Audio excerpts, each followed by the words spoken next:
Did you know that 100 out of 100 people are suffering with subscriber phobia? So if you hit the subscribe button, you're cured!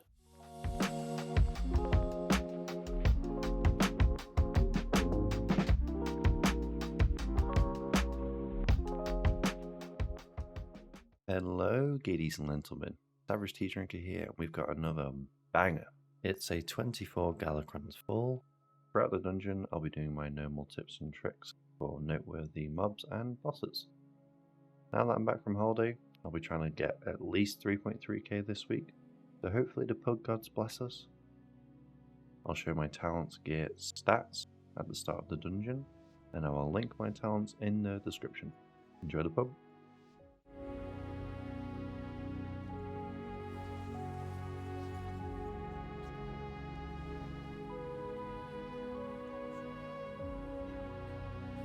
Starting off up until the first boss, there are 2 casts to watch out for and 1 ability to dodge from. The Chrono Weavers cast Chrono Melt, which needs to be kicked or CC'd as it does damage and reduces your haste. So unless you want to play your characters in slow motion, and press your globals every 2 to 3 days and stop the cast.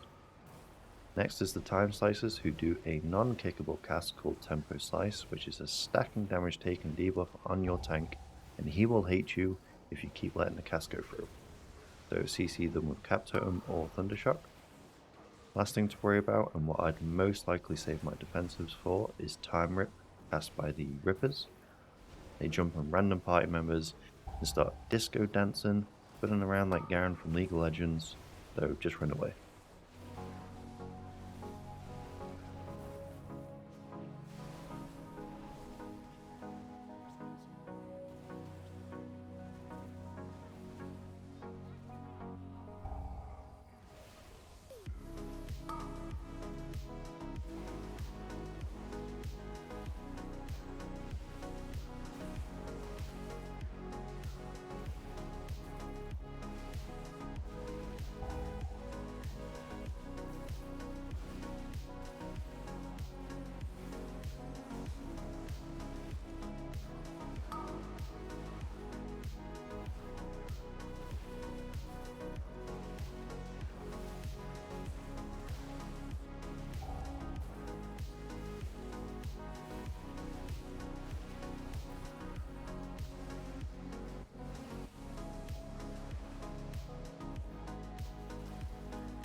For Crony Slam, very simple fight. Throughout the fight he will cast Sand Stomp, which at the end of the cast makes you leave a sand pool under your feet. So try to stack them as close together with your party and towards the edges of the room. Next is Eon Shatter, which he does at 100 energy, which marks 2 players and then he's going to leap on them one after the other. So stand away from the group if it's on you, and then just stay away from the big slam if it's not on you. Also, when he does slam, going to be projectile bolts coming out in a circle around the slam, so just dodge them. Once he slams on someone, he's then going to leave an Eon residue which needs to be soaked. I repeat, needs to be soaked, and it can be soaked by anyone. Defensively, I'd just save them for the sand drops and then also soaking the residue. Other than that, blast them down.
This room is pretty rough for abilities, and there's going to be a lot of things you need to watch out for, especially on fortified weeks. It's going to be spicy. Spread. With careful planning though and some good dispels, you can easily breeze through it. Especially if you're a dwarf, because you've got your own dispel. I know it's every 2 minutes, but it does help. Unfortunately, it doesn't help me because I am a foreign cow brother. Quick thing for shamans. If you go on the right hand side first and pull the first coalesce time mob, mobs are going to spawn from the right hand side portal very quickly after pulling it. So if you save your primordial wave, your lava lash, you can then get some extra flame shock spreads for your primordial wave buff. So keep that in mind. Starting off though with the coalesce time mob, you're going to cast Chrono Burst, which is a massive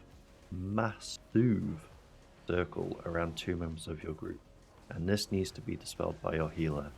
If you don't get dispelled, move away from the group as you would even if you are dispelled, because you don't want to splash this on other people in your party.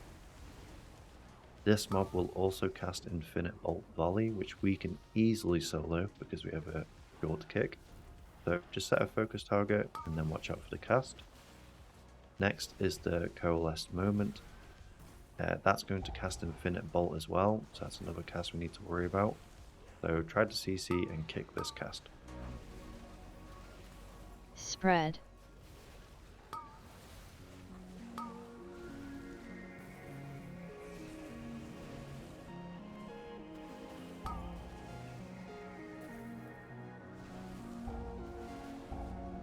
The Time Stream Leech has a cast called Innervate, not Innovate, quite confusing, Spread. or similar, which does a pulsing AoE around the target, which can be kicked or CC'd.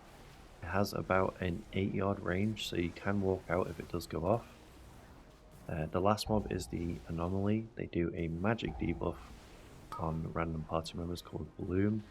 This hits really hard. If it's not dispelled quickly as well, it will jump to another member of your group. So if you can get rid of it yourself via dwarf, do so. The Anomaly also has a frontal on the tank, so be wary of that, otherwise you'll be breathed into dust.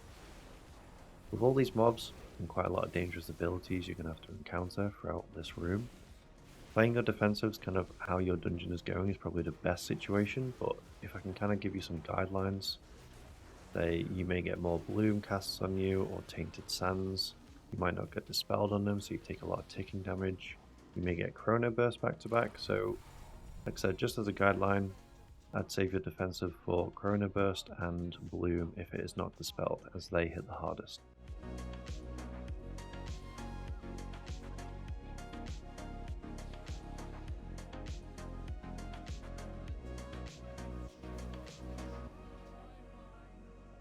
One eternity later.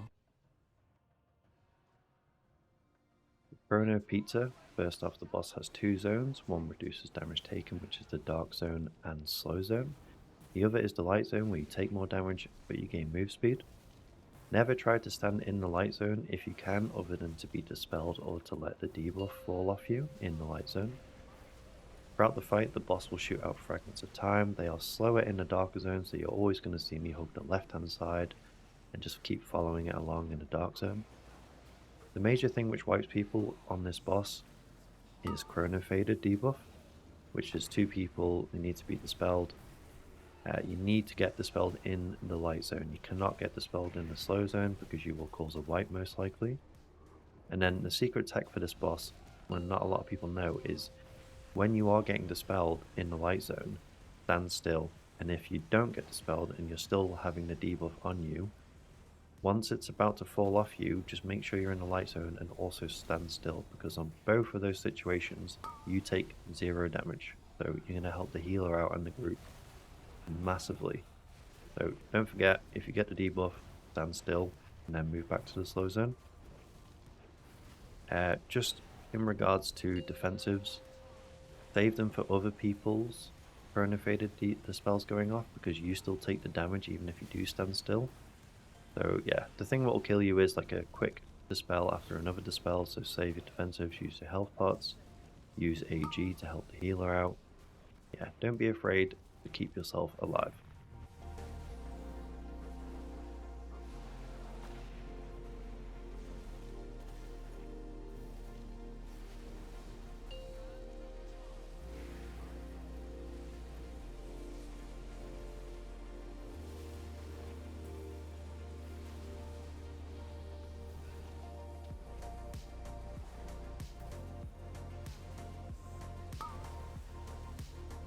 So coming up is going to be what you should never do. I slightly misjudged the pizza zone and how far it would travel, so I thought my feet would still be in it when it dropped off. So it would get dispelled in the fast zone, but it didn't. And as you saw as well, I didn't actually take damage when it went off. I took damage as I moved, in the slight panic as it went off. So yeah, that's just a representation of what not to do.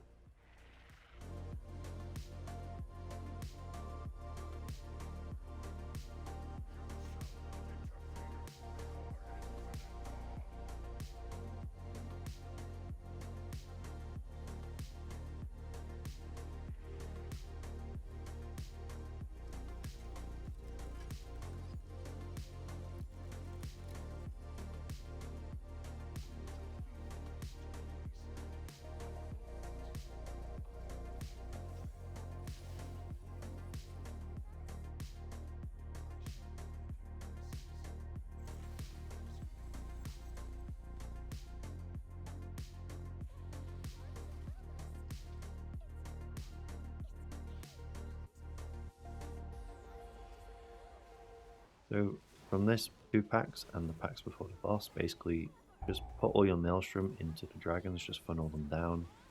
There's going to be a swirly on the floor of the dragon cast, just dodge that. And use your defensives when you feel like you need to, because the pulsing AoE does quite a lot of damage.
For transforming Flubber, in phase 1 up to 80%, you'll do 2 things. You'll do Corrosive Explosion, which is basically a bunch of swirlies all over the floor, just dodge them.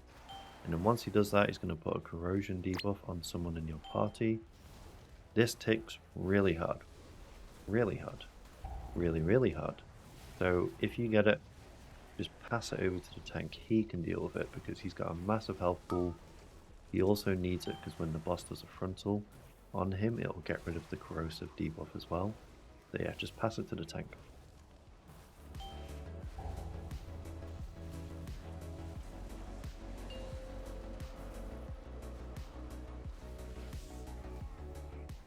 Right, so for phase 2, there's the first 2 things you have to deal with in phase 1, so corrosion debuff and the corrosive expulsion.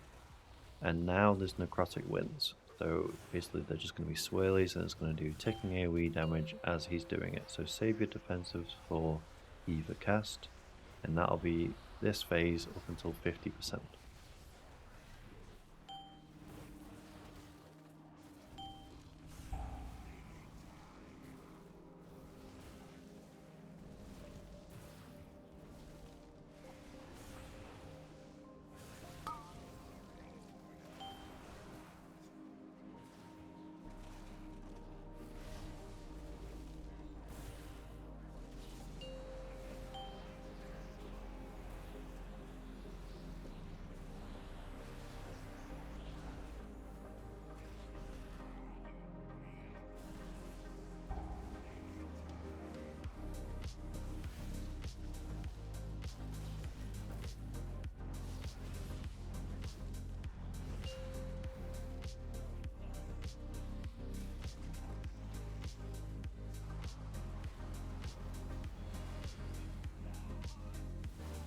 Right, so for the last phase, it's still doing the first two abilities in phase 1, but now there's also Necrofrost, which roots a person.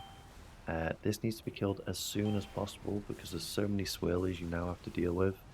And now on top of that, one of the bosses is casting Incinerating Breath, which targets someone and then does a massive cone in the direction of that person. So if you're rooted, say goodbye. Defensively, I'd save one for phase 2 for Necrotic Winds, and then phase 3 if you need to take the Corrosive debuff from the tank. Or just any phase you need to take it from the tank, because if he has it the whole time, he will get MC'd like our tank does. And as you saw in phase 2, the tank put the debuff back on me, and it killed me in one hit. So make sure you have something rolling if you are taking it.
In this last corridor up until the last boss, there's only one extra thing we need to deal with, which is Stonebolt cast.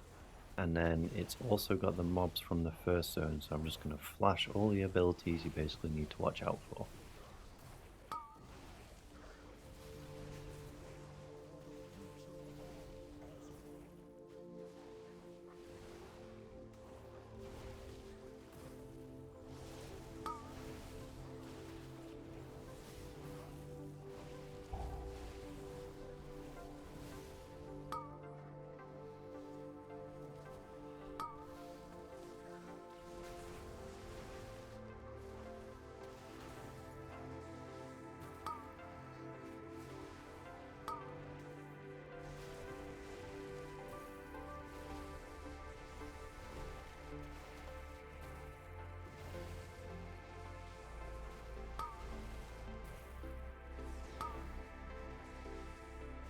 In this dungeon, most of the time, you skip either the first pack in the dungeon or you skip the last pack, which is what we attempt to do now. So it's always handy having an invis bot. We eventually do skip the last pack, but it takes multiple attempts for some ungodly reasons. So I'm just going to skip all of that and just put you in front of the boss. One eternity later.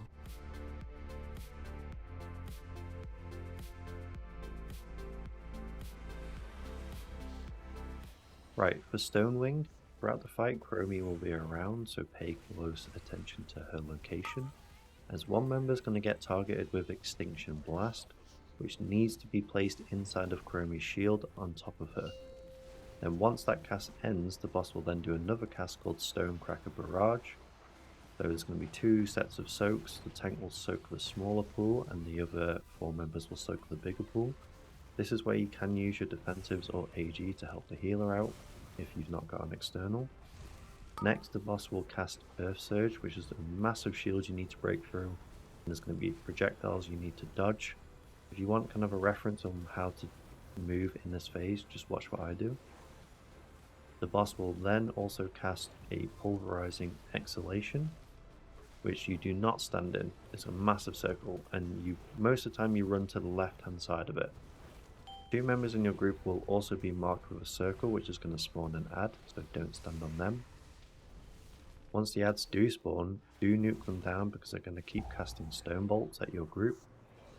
And then you essentially just repeat these steps until you get them to cast Cataclysmic Obliteration, where you all run into the safe zone, use all your remaining defensives to stay alive, and you just nuke the boss down.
That is kind of coming to the end now. I hope the tips were tipping. I hope this helps you learn a thing or two going forward in your own dungeons. I really do love making this series. The comments about people returning to the game or newer players and how helpful these videos are just gives me even more motivation to make the videos. So yeah, really do appreciate you commenting and watching. It's the first tips and tricks video of the new year, and there's still many more to come. Quick shout out, I do stream on Twitch. Most of the time I stream on a Thursday or Friday, but you may catch me on other random nights in the week. So just give me a follow there, or you can join the Discord as well. I always post when I stream in there, so you'll never miss out.